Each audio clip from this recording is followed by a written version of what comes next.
మన ముకుంద జ్యువెలర్స్ వారి నూతన బ్రాంచ్ ఈ నెల 28న వైజాగ్ లో ఘనంగా ప్రారంభం. ఓపెనింగ్ సందర్భంగా అన్ని జ్యువెలరీల VA పై ఫ్లాట్ 10% తగ్గింపు. No making charges. కాంగ్రెస్ యువ ఎమ్మెల్యేలు మొదటిసారి శాసనసభ్యులుగా ఎన్నికైన వారిపై సొంత పార్టీలోనే వ్యతిరేక పవనాలు వీస్తున్నాయా అంటే అవునని అంటున్నారు. మున్సిపల్ ఎన్నికల్లో ఆశించిన ఫలితాలు సాధించలేక కొందరు చతికిల పడితే మరికొందరు తీవ్రంగా శ్రమించిన టార్గెట్ రీచ్ అవ్వలేకపోయారని పార్టీ పెద్దలు వారిపై అసంతృప్తితో ఉన్నారట. నియోజకవర్గంపై యువ నేతలకు ఇంకా పట్టు రావడం లేదని, అంతా తామే అనుకోవడమే యంగ్ ఎమ్మెల్యేలకు నష్టం చేస్తుందన్న టాక్ వినిపిస్తుంది. తెలంగాణ మున్సిపల్ ఎన్నికల సందర్భంగా వివిధ అసెంబ్లీ నియోజకవర్గాల్లో చోటు చేసుకున్న పరిణామాలు కాంగ్రెస్ నాయకత్వాన్ని అసంతృప్తికి గురి చేస్తున్నాయట. గెలిచే అవకాశమున్నా కోల్పోయిన మున్సిపాలిటీలో ఏం జరిగిందనే దానిపై కాంగ్రెస్ పెద్దలతో పాటు PCC ఇంటర్నల్ రిపోర్ట్ తెప్పించుకుందట. రిజల్ట్ వచ్చిన తరువాత తెప్పించుకున్న రిపోర్టుల్లో కొన్ని ఆసక్తికరమైన అంశాలు వెల్లడైనట్లు కాంగ్రెస్ పార్టీలో చర్చ జరుగుతోంది.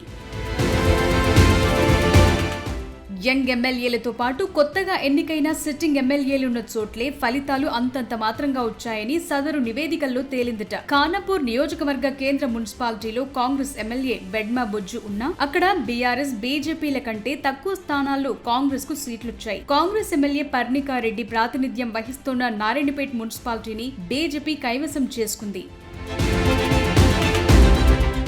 అంతేకాదు మంత్రిగా పనిచేస్తున్న గడ్డం వివేక్ వెంకటస్వామి నియోజకవర్గం చెన్నూరు మున్సిపాలిటీలో కూడా కాంగ్రెస్ మెజార్టీ వార్డులు దక్కించుకోలేకపోయింది. కల్వకుర్తి ఎమ్మెల్యే కసిరెడ్డి నారాయణరెడ్డి ప్రాతినిధ్యం వహిస్తోన్న నియోజకవర్గంలోని ఆమన్గల్ మున్సిపాలిటీలో కాంగ్రెస్ ఒక్క వార్డు మాత్రమే గెలుచుకోగలిగింది. అయితే అక్కడ మ్యాజిక్ చేసి BRS కౌన్సిలర్ ని కాంగ్రెస్ లోకి చేర్చుకుని మున్సిపాలిటీని దక్కించుకోగలిగింది.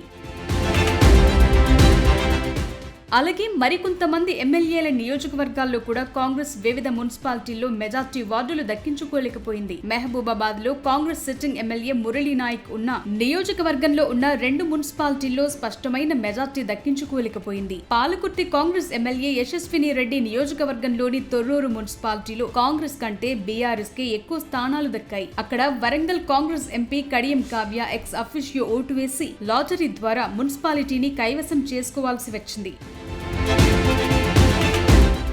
వర్ధన్నపేట్ కాంగ్రెస్ ఎమ్మెల్యే KR నాగరాజు సైతం మున్సిపల్ ఎన్నికల్లో పార్టీకి ఆధిపత్యం సాధించలేకపోయారు. దేవరకద్ర ఎమ్మెల్యే G మధుసూదన్ రెడ్డి నియోజకవర్గం హెడ్ క్వార్టర్స్ లో కూడా కాంగ్రెస్ మెజార్టీ సాధించలేకపోయింది. ఇక ప్రభుత్వ విప్ ఆది శ్రీనివాస్ ప్రాతినిధ్యం వహిస్తోన్న వేములవాడలో కూడా మెజార్టీ వార్డుల్లో విపక్షాలే గెలుపొందాయి.